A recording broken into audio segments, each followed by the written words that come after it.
Bom, é uma satisfação muito grande estar hoje aqui com o nosso querido poeta Manuel Cavalcante, também com o professor Araújo, diretamente lá de Chicago, e o Eita, nosso poeta Ramon Barros, que está tentando entrar também aí.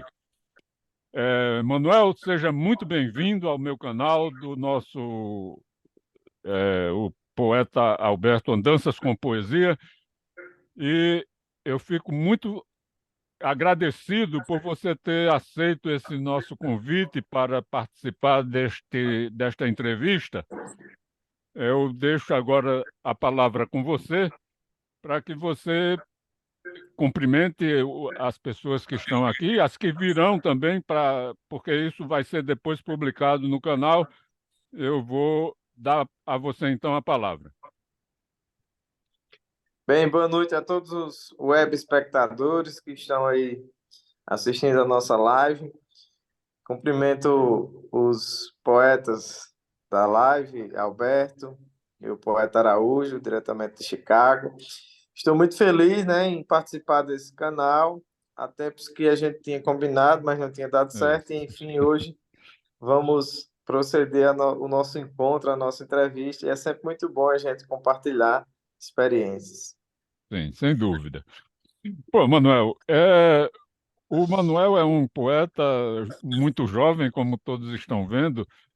Eu não sei a sua idade, mas eu vejo que você é um poeta jovem ainda e que já é magnífico trovador, com dezenas de premiações nas suas trovas ao longo da sua vida, e é, inclusive, magnífico trovador lá do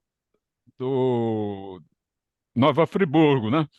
Então, queria pedir a você, Manuel, que falasse ligeiramente um pouco a respeito de você, de onde você nasceu e quanto tempo você viveu ou vive lá, e como foi a sua infância e algum fato que lhe marcou.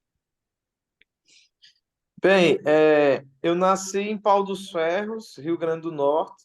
É o interior aqui do Rio Grande do Norte, o Alto Oeste, Potiguar, o interior do interior, como diria Vanderly. A minha infância foi muito saudável, muito poética. Eu me criei aqui com os festivais de cantoria, com as cantorias. O meu avô fazia cantoria na casa dele, na zona rural. Então, a minha infância foi muito inspiradora, né?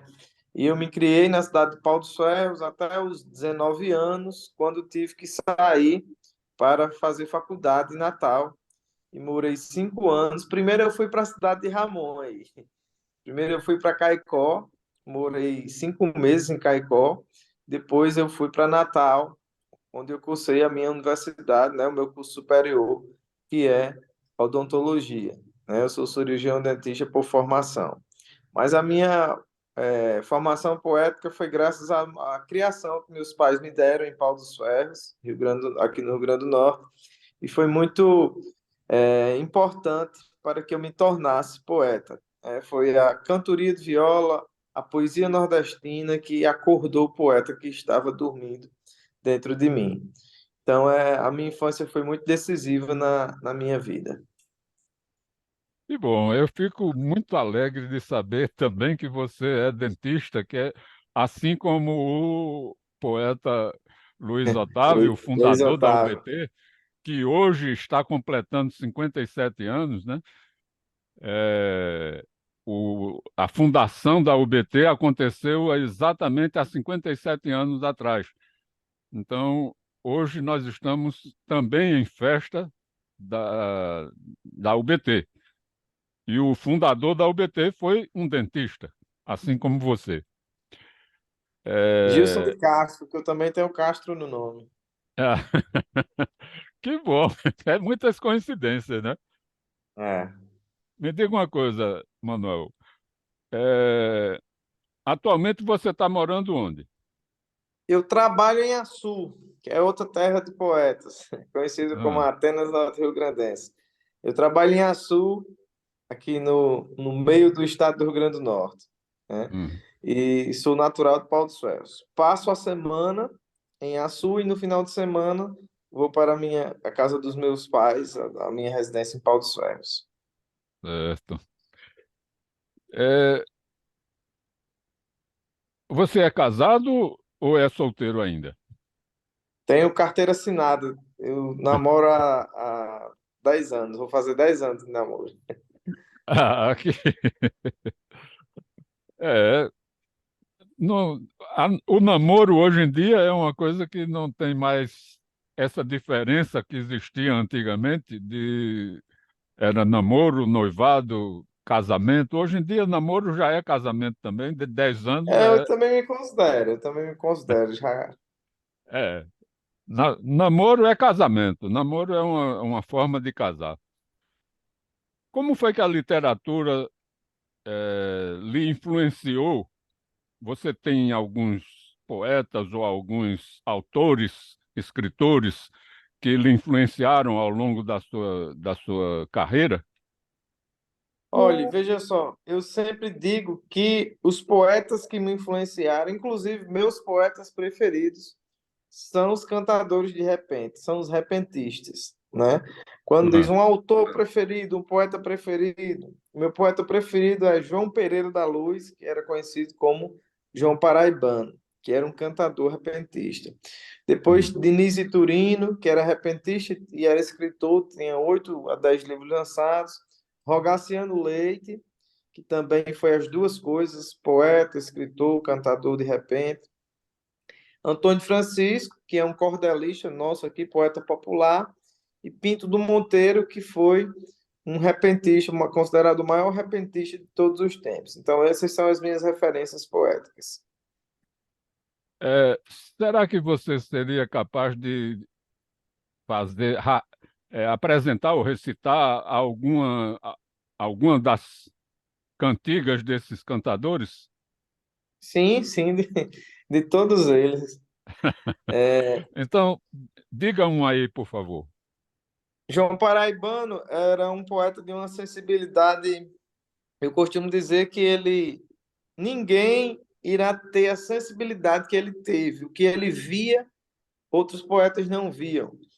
E foi o poeta mais sensível que eu já li, vi, presenciei. Não existirá outro na face da terra. E ele, certa vez, foi cantar num festival que era permitido levar os temas, porque geralmente não é, porque os versos são de improviso. Nesse festival era. E o apresentador do festival pediu: qual é o tema da cestilha, João Paraibano? Ele disse: não sei de tema, não. Eu disse a vocês que trouxessem. Perguntou a dupla dele, Sebastião Dias: qual é o tema da cestilha? Sebastião Dias disse: não, eu não trouxe, não. João Paraibano disse: diga um tema. Aí o apresentador foi e disse: a força da providência. Aí ele, na primeira estrofe, bateu na viola e disse: eu vejo a força divina num botão de flor se abrindo, numa criança que dorme sonhando com Deus sorrindo, a mão caçando a chupeta que a boca perdeu dormindo. Então eu vejo assim, ó, como é que ele viu essa imagem de uma criança em seu sono procurando a chupeta que perdeu e ela dormindo. Então só ele via essas imagens.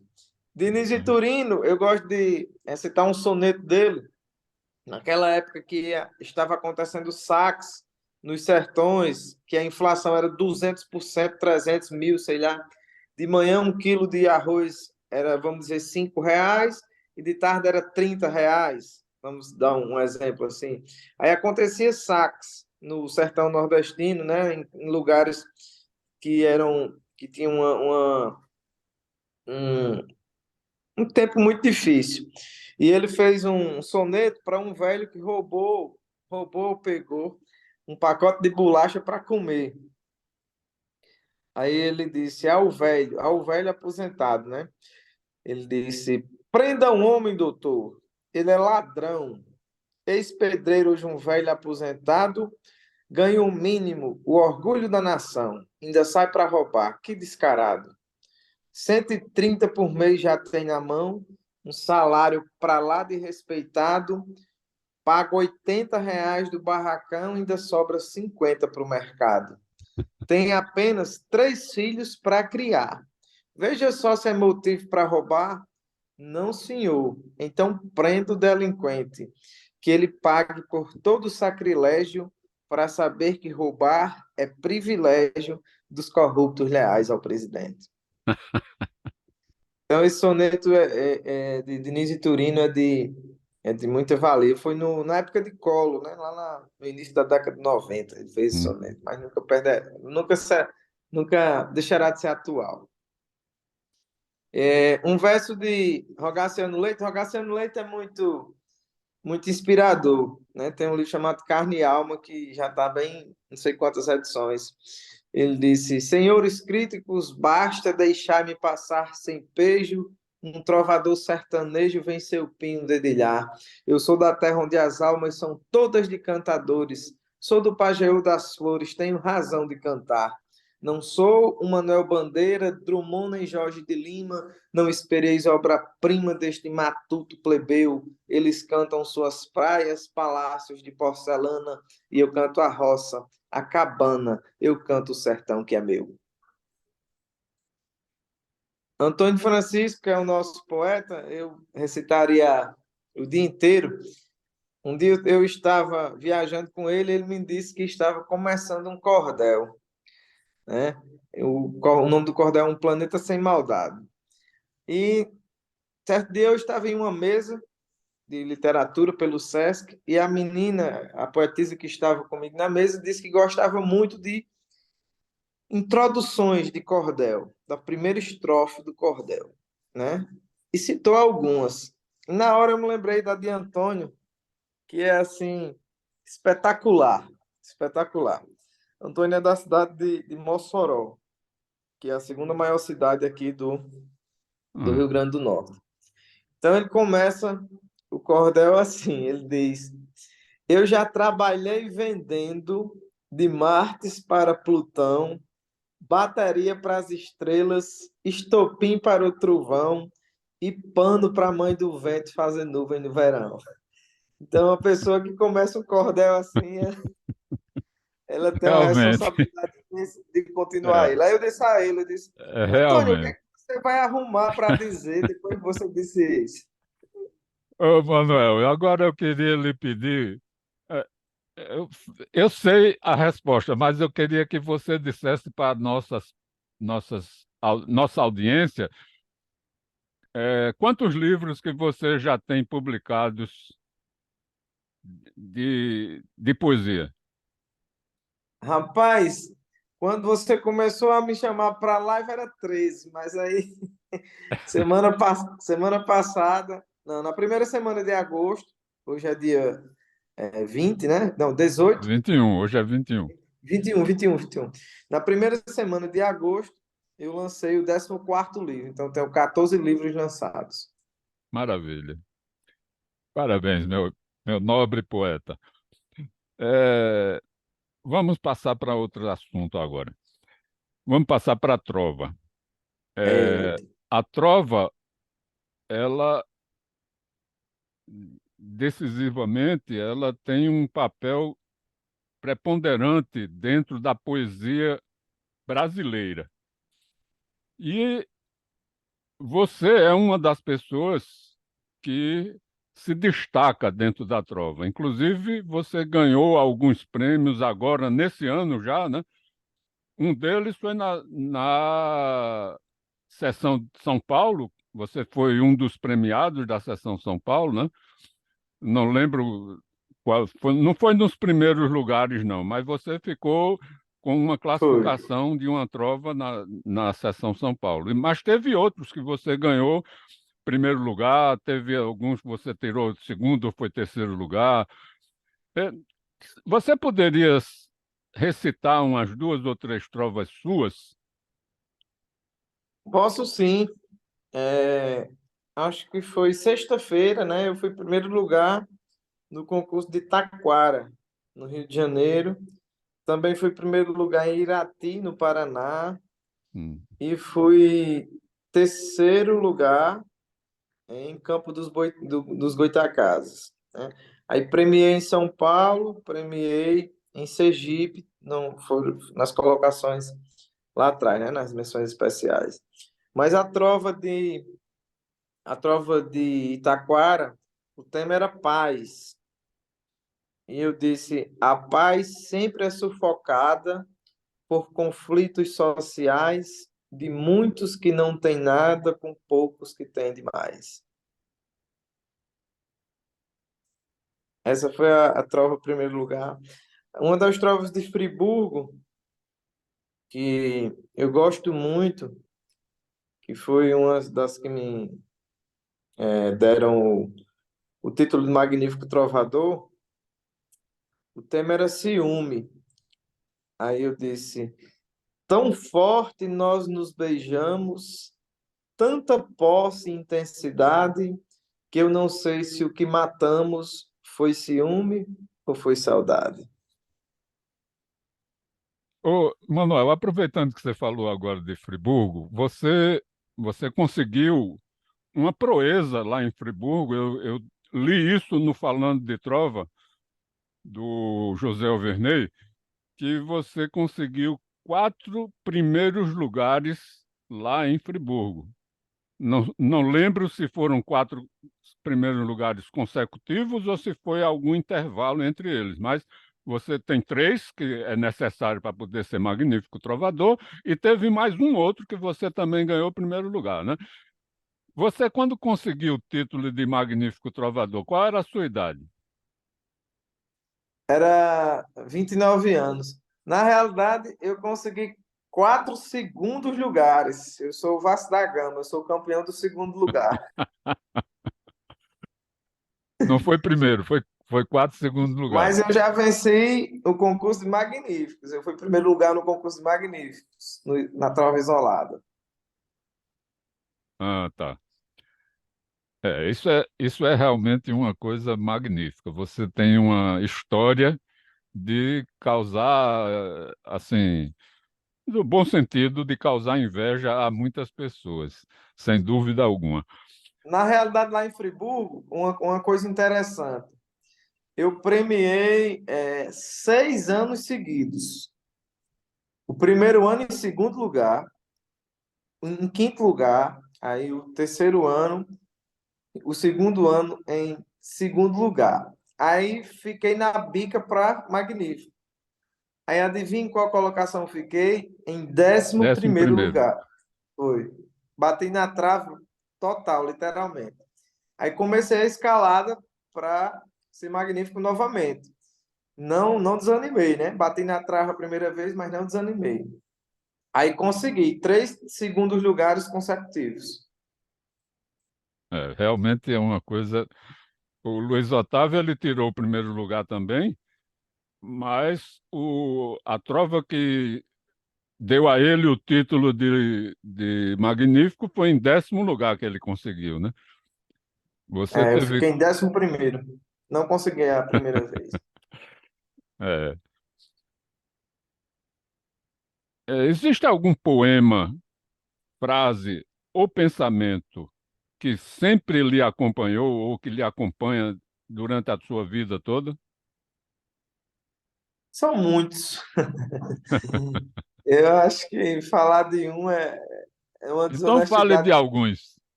comigo mesmo, né? Os meus, o pessoal gosta de alguns, como Mal Assessor, A Casa de Minha Avó, A Religiosa, né? E os dos outros poetas, eu gosto de muitos poemas de Zé Laurentino, de Rogaciano Leite, de Nise Turino, né? Dos poetas populares aqui. Então, são muitos poemas que me acompanham. Não, mas eu não estou perguntando poema, eu estou perguntando alguma frase, alguma, alguma coisa que, algum tipo assim, Rapaz, eu acho que é a mesma pergunta que fizeram uma vez a Arlen Tadeu, perguntaram para ele qual era o verso mais bonito. O verso é uma frase, né? é, E ele citou um verso de Castro Alves, um verso de um soneto, que ele disse assim: Eu sinto em mim o borbulhar de um gênio. É muito bonito esse verso de Castro Alves, né? E Hum. eu também fiquei com esse verso guardado. Mas aí eu vi outro verso de uma poetisa popular chamada Luzia Ferreira. Ela era ágrafa, não tinha o poder da escrita, né? Mas era repentista, fazia versos de improviso. Genial. E ela lançou um livro. As pessoas recolheram as poesias dela, reuniram e lançaram um livro, né? Mesmo sem ela saber ler e escrever, né? E ela fez um poema para o livro, e num desses poemas não, nesse poema, o primeiro verso, ela começou assim: Este livro escrevi sem escrever. E eu achei esse verso muito lindo, sabe? Sim. Então, esse verso me acompanha sempre. Meu avô não sabia, o meu nome é o nome do meu avô. Meu avô não sabia escrever o próprio nome, né? E, mas ele tinha uma inteligência maior do que muitos doutores por aí, educação principalmente. E eu disse, e na hora que eu li esse verso no livro dela, esse verso foi comigo para a vida inteira, né? Este livro escrevi sem escrever. Muito bem. É, dos livros, dos 14 livros que você tem, quantos são de trovas? Rapaz, não faça isso comigo, não. Eu estou devendo um livro de trovas. Eu estou devendo um livro de trovas. Ainda não tem. Eu Tá não tenho certo. nenhum livro de trovas. Eu tenho um livro chamado Raiz, que tem trovas. Mas ele tem 40 poemas, né? Aí tem um poema troval lá, né? Mas eu ainda estou devendo um livro de trovas. Eu sonho em lançar um livro com as minhas trovas premiadas, né? Eu É, o já tenho Arlindo mais de Tadeu fez 100. isso. Ele pegou lançou o livro dele com, eu não sei se foi o Arlindo Tadeu ou se foi o Foi professor Garcia. 400 trovas. Eu tenho um livro de Arlindo, É, maravilhoso. exatamente. Todas as trovas premiadas. Ele foi selecionando e publicou o livro maravilhoso, realmente. Você 400 já deve trovas. ter uma quantidade significativa também que poderia fazer essa publicação. Eu tenho Nós mais estamos. de 100 trovas premiadas. Até onde eu contei, eu tinha 119. Pois é. Nós já estamos com o tempo quase estourando aqui, mas é, seria necessário, acho que umas 3 ou 4 entrevistas dessa para poder esgotar o assunto que eu tenho para falar com você, porque cada vez você enriquece mais as coisas e deixa a gente querendo perguntar uma coisa sem tempo para fazer isso. Então, eu vou passar agora para um jogo rápido.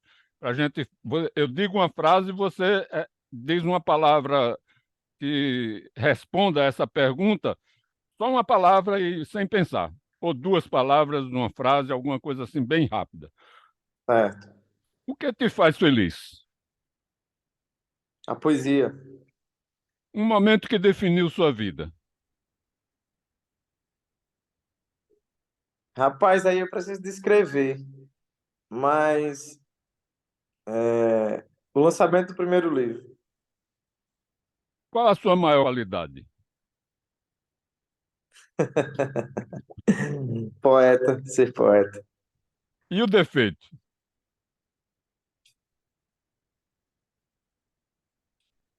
Ter pouco tempo de estrada. Quem ou o que? Você já respondeu, mas responda novamente. Quem ou o que te inspira? O cotidiano. Do que você tem orgulho? Não gosto da palavra orgulho, mas da minha história. O tempo já está acabando. Eu não sei se a gente vai poder gravar esse restante, mas tudo bem. Tipo de gente que você tem dificuldade de conversar, conviver. Rica. Rica que tenha dinheiro. Um sonho. Viver muito. Qual a característica mais importante da mulher?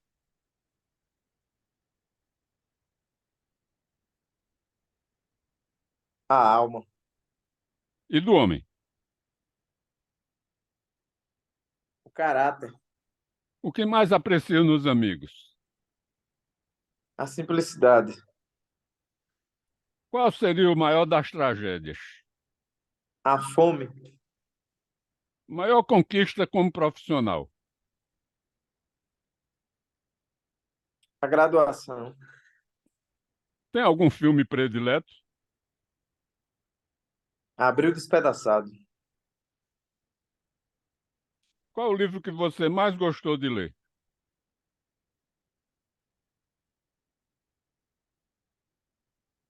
O livro dos abraços. Quais as suas maiores qualidades como poeta? A oralidade e a memorialização. Memorialismo. Você faz rascunho para fazer os poemas ou faz de improviso? Faço rascunho.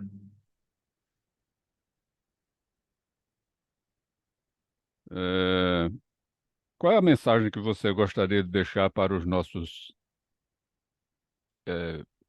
a nossa audiência?